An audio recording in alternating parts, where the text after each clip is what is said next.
नमस्कार, जनता टीवी देख रहे हैं आप। आपके साथ मैं हूं अंजलि भंडारी और बात करेंगे देवभूमि उत्तराखंड की। सबसे पहले रुक करेंगे 2 मिनट में 10 बड़ी खबरों के फटाफट अंदाज में। सीएम पुष्कर सिंह धामी ने नैनीताल में अधिकारियों संघ की बैठक, विभिन्न विकास कार्यों और जंगल में लगी आग पर की समीक्षा, अधिकारियों को दिए दिशा निर्देश। धामी सरकार को केंद्र से मिला करोड़ों का बजट, योजनाओं पर काम के लिए मिले 1900 करोड़ रुपए, सीएम धामी ने प्रधानमंत्री मोदी का जताया आभार।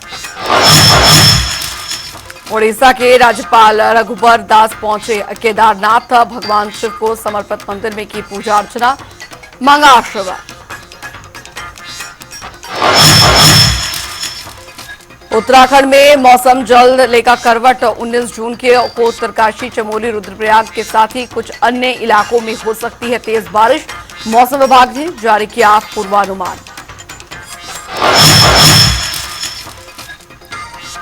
डोडीताल ट्रैक पर एक ट्रैकर की मौत, ट्रैकर के शव को लाया गया उत्तरकाशी, पीडब्ल्यूडी में असिस्टेंट इंजीनियर था युवक।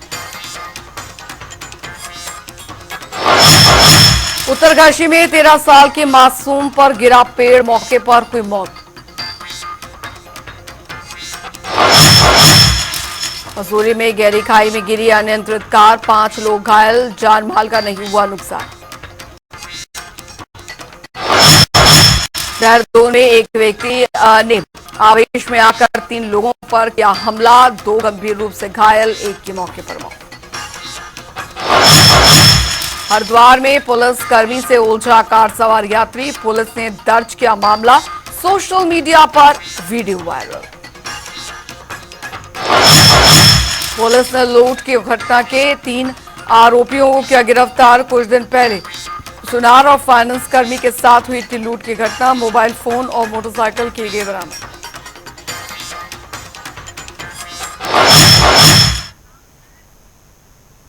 चलिए खबरों में आगे बढ़ेंगे। मुख्यमंत्री पुष्कर सिंह धामी ने नैनीताल में अधिकारियों संग बैठक की। बता दें आपको कि इस दौरान विभिन्न विकास कार्यों और जंगल में लगी आग पर समीक्षा की गई।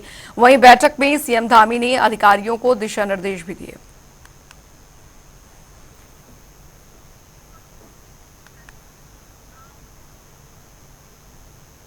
उधर बीजेपी की 2 दिवसीय बैठक में विभिन्न मुद्दों को लेकर चर्चा की गई। बैठक में किन विधानसभा सीटों में अच्छा प्रदर्शन हुआ है और कहां पर पार्टी को और काम करने की जरूरत है, इसको लेकर के समीक्षा की गई है। इस दौरान सीएम धामी के साथ ही अन्य बीजेपी नेता मौजूद रहे। वहीं बैठक के बाद सीएम धामी ने कहा कि लोकसभा चुनाव में कार्यकर्ताओं ने अच्छा काम किया है, उम्मीद है कि आने वाले चुनाव में भी संगठन अंतिम व्यक्ति तक पहुंचने में सफल होगा। साथ ही उन्होंने क्या कुछ कहा वो सुनिए आप।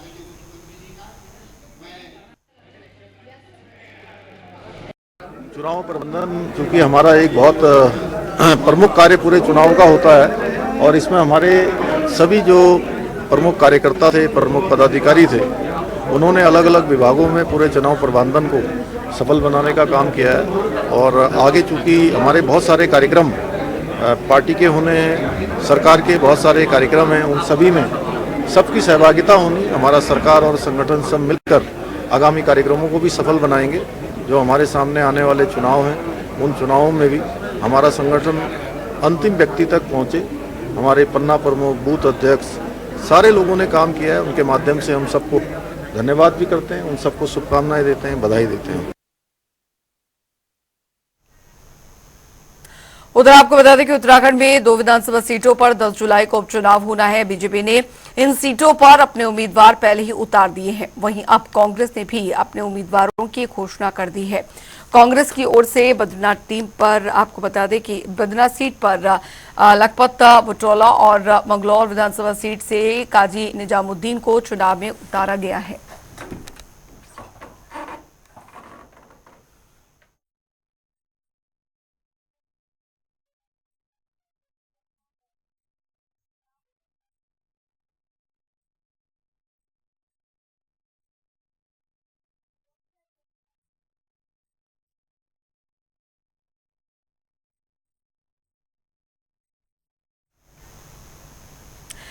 चलिए खबरों में आगे बढ़ेंगे। उधर आपको बता दें कि कांग्रेस की तरफ से कांग्रेस प्रवक्ता गरिमा दसोनी का बयान सामने आया है। उन्होंने कहा कि पार्टियों को मुंगेरी लाल के हसीन सपने देखने हैं तो फिर देखते रहें। पिछले विधानसभा चुनाव में भी काजी निजामुद्दीन का परचम लहराया था।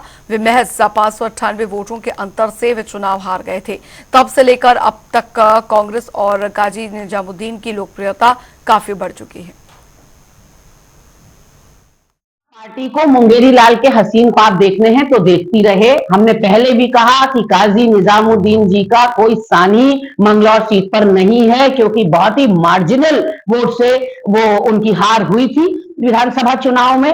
और इस बीच तो उनकी लोकप्रियता और कांग्रेस की लोकप्रियता में खासी बढ़ोतरी हुई है। तो ऐसे में जो भी कोई अपने कैंडिडेट खड़े कर रहे हैं तो वो किसी मुगालते में है।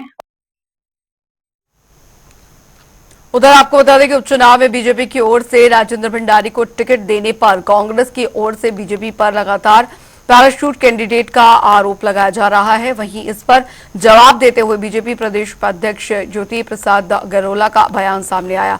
उन्होंने कहा कि राजेंद्र भंडारी कांग्रेस की नीतियों, कार्यकल्पों और साथ ही विचारों से परेशान होकर बीजेपी में शामिल हुए थे।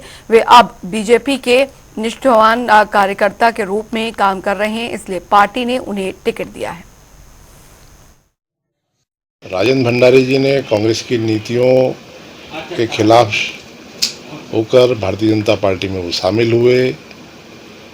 कांग्रेस के नेतृत्व के प्रति, कांग्रेस के विचारों के प्रति, कांग्रेस के कार्यक्रमों के प्रति, कांग्रेस के क्रियाकलापों के प्रति उनकी नाराजगी थी।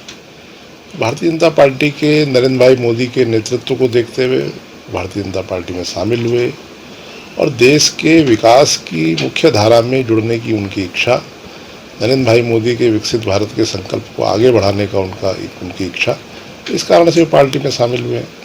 आज वो भारतीय जनता पार्टी के सिपाही के रूप में और निष्ठावान तरीके से काम कर रहे हैं, इसलिए भारतीय जनता पार्टी ने उनको मौका दिया है।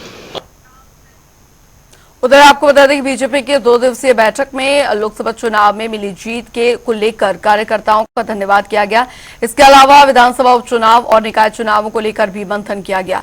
वहीं इस पर बीजेपी प्रदेश प्रभारी दुष्यंत कुमार गौतम ने कहा कि तमाम कार्यकर्ताओं की बदौलत बीजेपी ने उत्तराखंड में सभी 5 लोकसभा सीटों पर हैट्रिक मारी है। अब निकाय और विधानसभा के चुनाव होने हैं, ऐसे में हम तैयारी कर रहे हैं। ये बैठके हैं चुनाव के उपरांत जो उत्तराखंड की जनता ने भारी बहुमत दिया है, 5 की 5 सीटें हम जीत कर आए हैं। और जो देश के प्रधानमंत्री का सपना था कि आने वाला दशक उत्तराखंड का होगा, उसको परिपूर्ण करने के लिए और प्रदेश के मुख्यमंत्री द्वारा जो अनेक संकल्प लिए थे उनको पूरा कर जो कार्य हमारे संगठन के लोगों ने सबका सहयोग लेकर किया है, उनकी समीक्षा भी थी, उनका धन्यवाद भी था। कल भी वही चर्चा हुई। फिर साथ साथ आगामी 2 बाई इलेक्शन भी हैं, उनकी भी चर्चा हुई। कॉरपोरेशन लोकल बॉडी के चुनाव आने हैं, उन पर भी चर्चा हुई है। और आज ही हुई प्रबंधन के अंदर जो लोग अन्य को विभागों पे काम कर रहे थे, उन सबकी समीक्षा भी होगी, उनका धन्यवाद भी होगा। ऐसा नहीं होता कि काम करा लिया उनको छोड़ दिया जाए, आज उनकी विदाई भी हो जाएगी, फिर नई कमेटी नए तरीके से बनेगी, ये सारा कुछ कार्यक्रम चलेगा। वहीं आपको बता दें विधानसभा उपचुनाव प्रक्रिया को लेकर रणनीति को अंतिम रूप देते हुए नवनिर्वाचित सांसद अनिल बलूनी को बद्रीनाथ और त्रिवेंद्र सिंह रावत को मंगलौर विधानसभा पालक की जिम्मेदारी दी गई है। दोनों उपचुनाव के लिए चुनाव प्रबंधन प्रभारी और संयोजकों के नामों को भी तय किया गया। भारतीय जनता पार्टी चाहे कितने बड़े से बड़े कोई पदाधिकारी हो या छोटे कार्यकर्ता हो, सभी को कहीं न कहीं किसी न किसी प्रकार की उनकी जिम्मेदारी उनकी सुनिश्चित की जाती है। और हमारी उत्तराखंड राज्य में 2 विधानसभा के उपचुनाव होने हैं, मंगलौर और बद्रीनाथ विधानसभा में। वहाँ पर हमारे नवनिर्वाचित दोनों सांसद निर्वाचित हुए हैं, आदरणीय अनिल बलूनी जी को, क्योंकि पौड़ी लोकसभा में बद्रीनाथ विधानसभा है, वहाँ पर उनकी उस विधानसभा के पालक के नाते उनकी जिम्मेदारी दी गई। वहीं आदरणीय त्रिवेंद्र सिंह रावत जी को मंगलौर विधानसभा की पालक की जिम्मेदारी दी गई। इसके साथ ही चुनाव प्रबंधन की दृष्टि से हमारे कैबिनेट मंत्री आदरणीय डॉक्टर धन सिंह रावत जी को बद्रीनाथ के लिए और पूर्व मंत्री आदरणीय यतीश्वरन जी को मंगलौर विधानसभा के लिए इसकी जिम्मेदारी दी गई है। उधर आपको बता दें कि रुड़की के मंगलौर उपचुनाव में बीजेपी की ओर से करतार सिंह भडाना को टिकट दिया गया है। वहीं उपचुनावों को लेकर करतार सिंह भडाना ने कहा कि वे मंगलौर का कायाकल्प कर देंगे और उन्हें बस जनता के साथ ही जरूरत है। और साथ ही उन्होंने क्या कुछ कहा, सुनिए। मेरे दिल में वही तमन्ना है कि इसका नक्शा बदल दूं, लेकिन उसमें आपकी मदद की और मेरे मंगलौर वासियों की जरूरत है मुझे, इसलिए बार बार मैं प्रार्थना करता हूं, क्योंकि मुझे अपने लिए कुछ नहीं चाहिए। 3 दिन से रोटी भी नसीब नहीं हुई है अच्छे से। क्यों? कि उसका जो काम है, जो उसका आदेश है, वो करना है। उधर आपको बता दें कि उत्तराखंड में बद्रीनाथ और मंगलौर सीट पर उपचुनाव होने हैं, जिसको लेकर अब बीजेपी पूरी तरह तैयार भी है। वहीं इस पर बीजेपी विधायक विनोद चमोली ने कहा है कि उपचुनाव को लेकर हम पूरी तरह तैयार हैं, हम ये चुनाव शिद्दत के साथ लड़ेंगे। अगर कांग्रेस तैयार है तो हम तो उससे पहले तैयार हैं। हमारी सरकार चल रही है और हमको 2 सीटें और हमारी जुड़ने जा रही है, तो हमारे लिए बड़ा महत्वपूर्ण चुनाव है। हम पूरी तरह तैयारी में है। अब चुनाव की तिथियां घोषित हो गई हैं, अब चुनाव लड़ा जाएगा दमदारी से और देखेंगे कांग्रेस कितने पानी में है।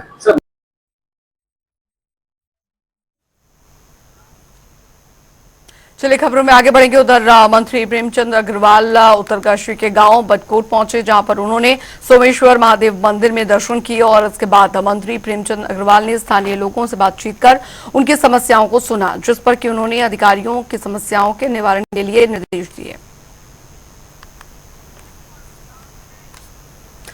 उधर उद्यान घोटाले को लेकर कांग्रेस लगातार सरकार पर हमलावर है। इसी कड़ी में कांग्रेस प्रदेश अध्यक्ष करण बारा का बयान भी सामने आया है। उन्होंने साफ कहा कि जांच के घेरे में गणेश जोशी को भी आना चाहिए, वो कैबिनेट मंत्री है, इस मामले में उनकी जिम्मेदारी बनती है।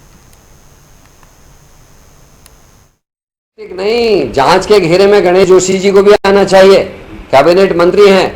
कैसे उनकी नाक के नीचे हो गया? और शक इसलिए होता है कि जब हाईकोर्ट ने डिसीजन दिया कि इसकी सीबीआई जांच होनी चाहिए, मंत्री जी और मंत्री जी का विभाग सुप्रीम कोर्ट चले गया, डांट खा के वापस आए हैं और आज कह रहे हैं 0 टॉलरेंस है, कार्रवाई होगी।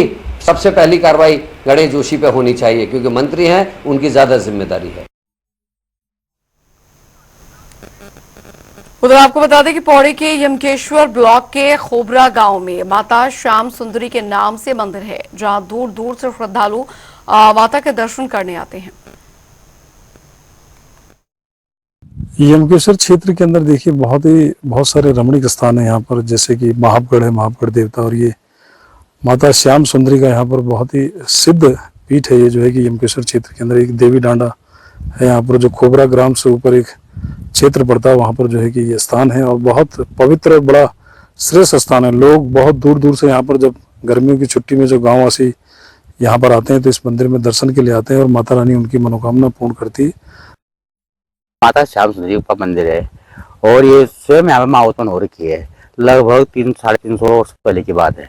कभी यहाँ लखेड़ा संतान आई होगी तो माँ यहाँ पे स्वयं उत्पन्न हुई और माँ ने कहा कि ये स्थान मेरा है और ये माँ बहुत मनोकामना पूर्ण करती है। हम सब लखेड़ा भाई बंधु है जो यहाँ, इनमें से पुजारी भी हम सिर्फ इंद्रू जी परिवार से ही है, बाकी 2 गाँव है लखेड़ा के यहाँ, लेकिन पुजारी सिर्फ हम ही लोग है परिवार के। जो हमारे बूढ़ दादा रहे कोई रहेंगे उन्हीं वही है। उधर निकाय चुनावों को लेकर कांग्रेस के विधायक प्रीतम सिंह का बयान सामने आया है। उन्होंने कहा है कि सरकार चुनाव कराने के मूड में नहीं है। बता दें कि निकाय चुनाव को लेकर कांग्रेस लगातार सरकार पर हमलावर है। नहीं, देखिए, वैसे नगर निकाय के चुनाव समय पर हो जाने चाहिए थे, लेकिन सरकार चुनाव को पीछे टालने का लगातार कार्य करती रही और मामला जब हाईकोर्ट में गया तो हाईकोर्ट ने सख्त निर्देश दिए कि जून तक जो है निकाय चुनाव संपादित करने का काम सरकार करे, लेकिन सरकार जो है चुनाव तो नहीं करा रही है, बल्कि उसका जो है कार्यकाल बढ़ाने का काम कर रही है। तो मुझे नहीं लगता कि सरकार जो है चुनाव कराना चाहती है। न्यायालय में अपना प्रस्तुत करेगी सरकार, और मैं समझता हूँ अब तो सरकार के लिए बहुत अच्छा बहाना है कि बरसात है, बरसात में चुनाव नहीं हो पाएंगे। इसलिए जानबूझ करके कभी निकायों के परिसीमन में परिवर्तन करके फिर वोटर लिस्ट के माध्यम से, इन तमाम चीजों के माध्यम से जो है चुनाव को टालने का काम सत्ता में बैठे लोगों ने किया है। उधर आपको बता दें कि देहरादून में परिवहन विभाग की ओर से वाहन चलाते वक्त हेलमेट ना पहनने वालों पर कार्रवाई की जा रही है। इस पर जानकारी देते हुए आरटीओ प्रवर्तन शैलेश तिवारी ने कहा कि हमने एक अभियान चलाया है जिसके तहत वाहन चलाते हुए हेलमेट ना पहनने वालों के चालान काटे जा रहे हैं।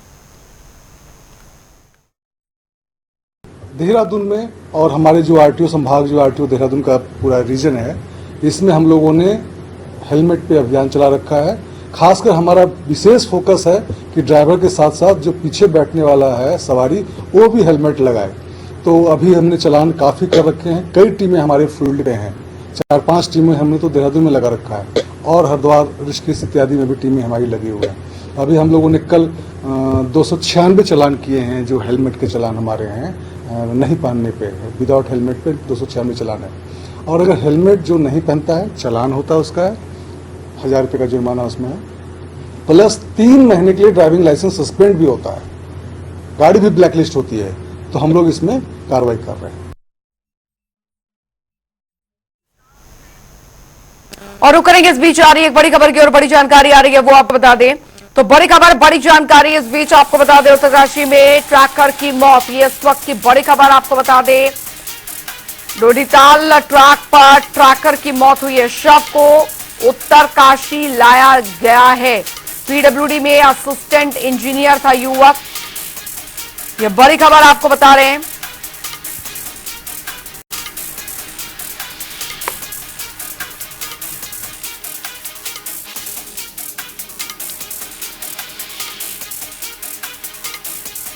बड़ी जानकारी, उत्तरकाशी में ट्रैकर की मौत, ये बड़ी खबर आ रही है।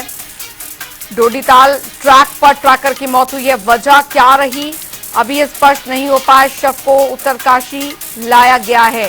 पीडब्ल्यूडी में असिस्टेंट इंजीनियर था युवक। ये बड़ी खबर, उत्तरकाशी में ट्रैकर की मौत हुई है। ये बड़ी खबर आपको बता रहे हैं, डोडीताल ट्रैक पर ट्रैकर की मौत हुई है। बड़ी खबर, शव को उत्तरकाशी लाया गया है।